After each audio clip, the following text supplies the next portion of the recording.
बिस्मिल्लाहिर्रहमानिर्रहीम अस्सलामु अलैकुम रहमतुल्लाह। पिंडी इस्लामाबाद के अंदर जो एहतजाज की इस वक्त सूरत हाल बन चुकी है उसमें इस्टेब्लिशमेंट बहुत ज़्यादा इस हवाले से कंसर्न है, उनको बड़ी तशवीश है क्योंकि जो सारा प्रेशर देखिए असल मामला तो इस वक्त इमरान खान और इस्टेब्लिशमेंट के दरमियान का है, वरना हुकूमत तो इस कदर अहमियत नहीं रखती है इमरान खान के लिए भी और पाकिस्तानी कौम के लिए भी। और हुकूमत को इस बात का ख़ुद भी अंदाज़ा है, हुकूमत को पता है कि हमारी कोई इतनी अहमियत नहीं है, हमारी कोई इतनी वक़्त नहीं है।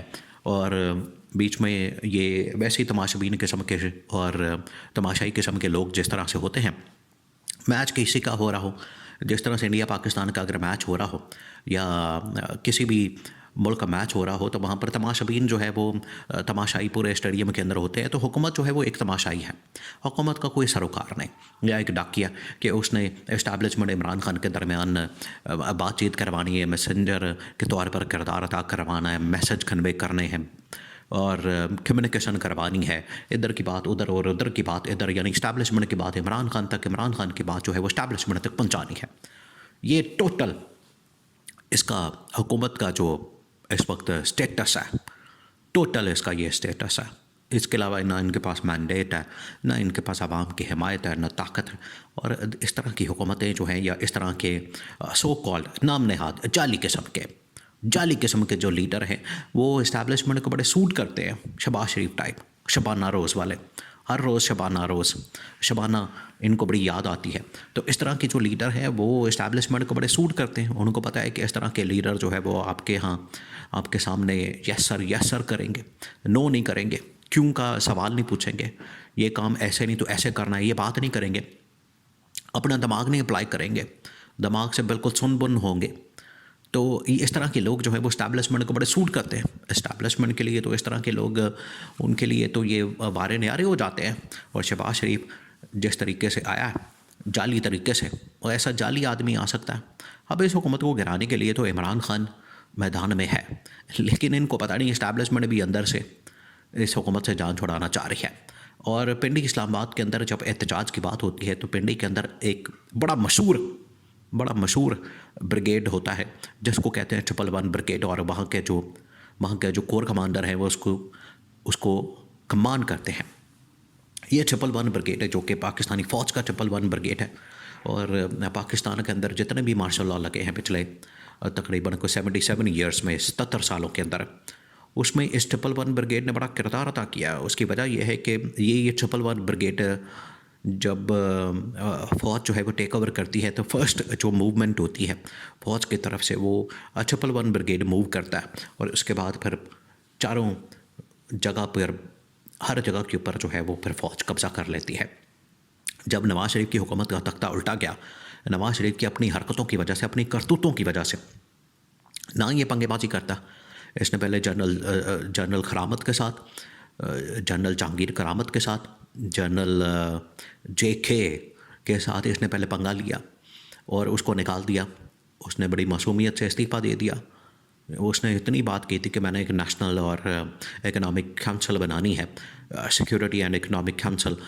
इसने नवाज़ शरीफ ने इस्तीफ़ा मांग लिया, उसने इस्तीफ़ा दे दिया बड़ी शराफत के साथ। और मुशर्रफ ने आकर बता दिया था नवाज़ शरीफ को कि नवाज़ शरीफ तुम ये अच्छा। फिर जब नवाज़ शरीफ ने इसको लगा दिया आर्मी चीफ मुशर्रफ को, तो नवाज़ शरीफ ने इसको अपने घर बुला के कहा, ये बड़ा तारीखी वाक़या, अपने घर बुला के कहा उधर प्राइम मिनिस्टर हाउस में कि ये फ़लानी कोर में आपने ये फ़लाना बंदा लगाना है, जनरल लगाना है, फ़लानी कोर में आपने फ़लाना बंदा लगाना है, जनरल लगाना है। आपको पता है पाकिस्तान के अंदर 14-15 कोर्स हैं, वहाँ उनकी कमांड जो है वो कोर कमांडर कहलाते हैं, उनकी कमांड करने वाले। और जनरल लेवल का आदमी होता है वो, जिस तरह से लाहौर है, गुजरांवाला की कोर है, मुल्तान कोर है, मंगला कोर है, पिंडी कोर है, इसी तरह से कोयटा की कोर कमांड है। तो इसने नवाज़ शरीफ ने मासूमियत के अंदर इसने समझा जनरल जहांगीर करामत पार्ट 2 मैंने लगा दिया। और इसने मुशर्रफ को कहा कि वो तुम इस कोर में ये फ़लाना जनरल जो है इसकी कमांड करेगा, इस कोर की फ़लाना जनरल इसकी कमांड करेगा। तो मुशर्रफ ने बड़ा टका के जवाब दिया। मुशर्रफ ने कहा कि नवाज़ शरीफ साहब ये पटवार खाना नहीं है, ये फ़ौज है और फ़ौज के अंदर आर्मी चीफ का हुक्म चलेगा, यानी मेरा हुक्म चलेगा।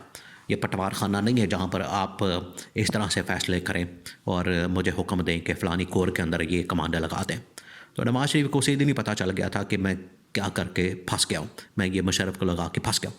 बहरहाल तो मुशर्रफ को निकालना चाहा तो मुशर्रफ ने फिर आगे से 111 ब्रिगेड को मूव किया उधर से कराची से ऊपर एयरपोर्ट जहाज़ लैंडिंग के दौरान ही अभी हवा में था जहाज़, तो 111 ब्रिगेड पर मूव किया। फिर उसके बाद इसकी हुकूमत का तख्ता उलट दिया, क्योंकि पंगा लेने की आदत थी नवाज़ शरीफ को।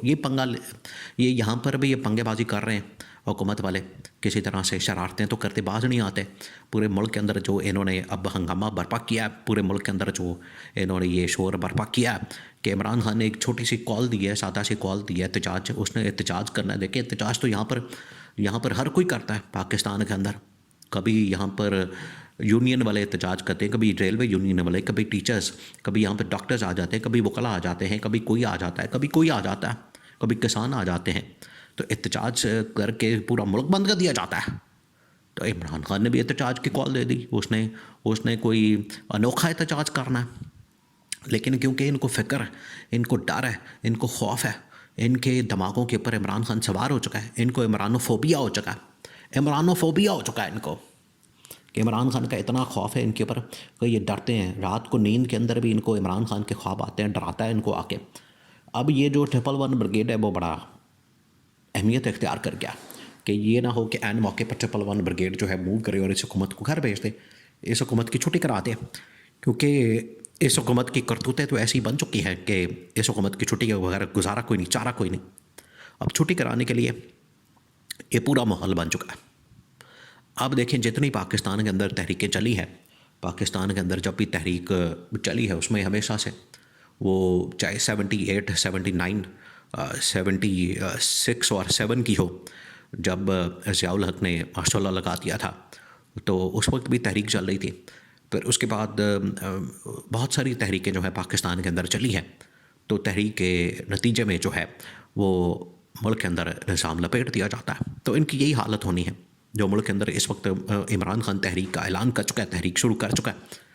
इमरान खान जिस तरीके से पूरे पाकिस्तान के अंदर एक एहतजाज का ऐलान कर चुका है, एहतजाजी कॉल दे चुका है, उसके बाद वजह कोई नहीं बचती कि पीछे ये मामला रह जाए।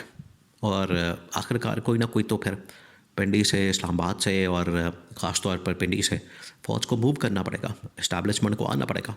वो अभी डायलॉग के ज़रिए से, बात के ज़रिए से हल करना चाह रही है मामलात को, लेकिन नज़र नहीं आ रहे। इमरान खान किसी ऑप्शन लास्ट चारा के ऊपर मान नहीं रहा जो फजूल किस्म की ऑफ़र की जाती है। तो फिर आखिरकार फ़ौज को मैदान में डायरेक्ट आना पड़ेगा। तो ये हुकूमत की नाअहली जो है वो तो खुल चुकी है। तो ये आखिरी दिन होगा हुकूमत का जिस दिन फ़ौज जो है वो डायरेक्ट फिर आएगी मैदान में और आके इस निज़ाम को मुकम्मल तौर पर लपेट दिया जाएगा।